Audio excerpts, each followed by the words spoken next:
Major Tom, the Thin White Duke, and Ziggy Stardust. All are the creation of just one man, David Bowie. All these characters have been very influential in the time of appearance and even shaped whole generations. But why were these imaginative characters so influential? And who's really the man behind them? Who is David Bowie?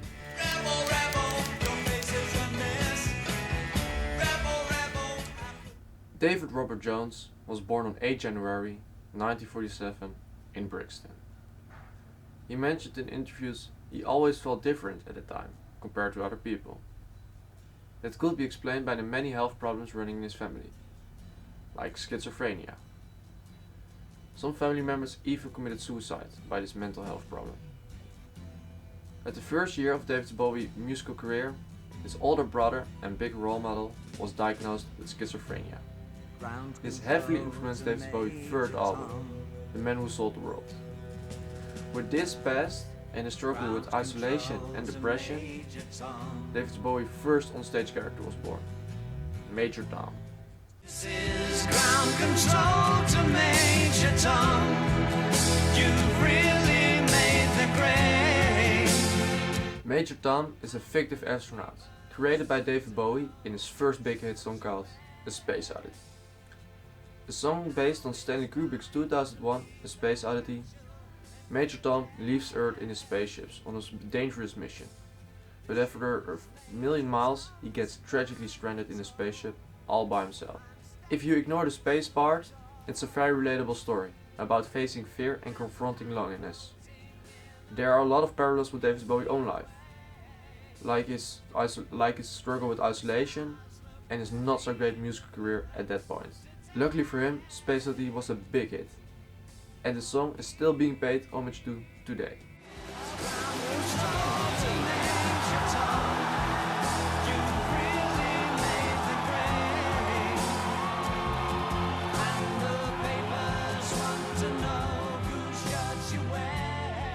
That was not the last word of Major Tom. In a later song called Ashes to Ashes, he talks in the voice of Major Tom about his drug addiction. He uses this character to express his emotions and expand his music. This was all possible because of Major Tom.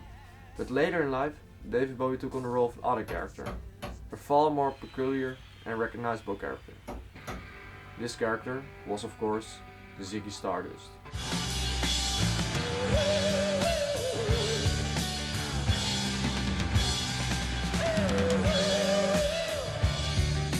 Ziggy Stardust was a revolution.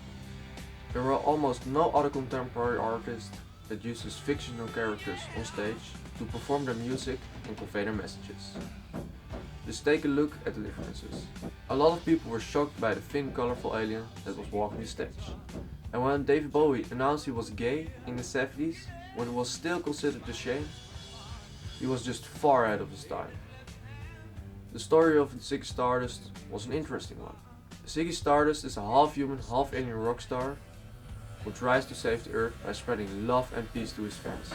But before he could save the Earth, who will be destroyed in 5 years, he was killed by his own fans. Ziggy Stardust was such a famous character that David Bowie even played him outside of his performances. He played him in interviews.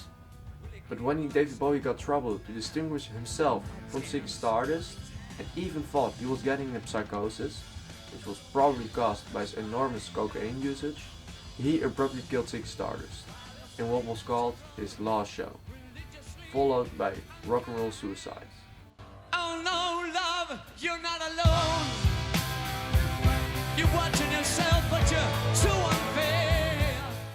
Following Ziggy Stardust, David Bowie played a few other characters, but most notable was the Thin White Duke. At the moment of appearances, David Bowie was in a really dark place. He was living on a diet of coke and milk, as he was riding stage to station.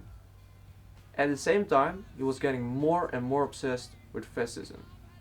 In an interview, he was showing personality traits of the Thin White Duke, as he called Hitler the world's first rock star. It's not clear how much that was David Bowie or the Thin White Duke, but when he tried to get clean of the coke, the Thin White Duke faded out of existence for a long time.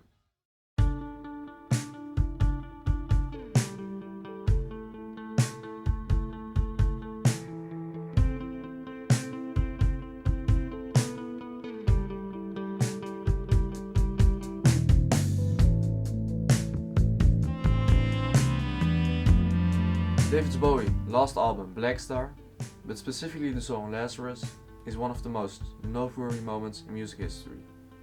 In the song Lazarus, Bowie is clearly struggling with mortality. The first two couplets of the song are looking at his current state, while in the middle it reflects at his past, and at the end it's a hopeful message for the future. In the first couplet, Bowie places himself between the dying, as he talks from his grave to his fans while he sings, "Look up here, I'm in heaven." In the last couplet he sings, "I'll be free, just like that bluebird," referring to the poem from Charles Bukowski. In the poem, there's an owner with a bluebird. The owner wants nobody to see the bluebird, and he even goes so far as to try to kill the bluebird with cigarette smoke. Bowie is probably referring to the bluebird as himself, while the cigarette smoke was his drug addiction. The Thin White Duke even has a cameo in this video clip. So the bluebird is referring to David Bowie, as he sings, "I'll finally be free, just like that bluebird." He talks about himself. 2 days after the song released, he dies suddenly of cancer, which he had kept secret from all his fans.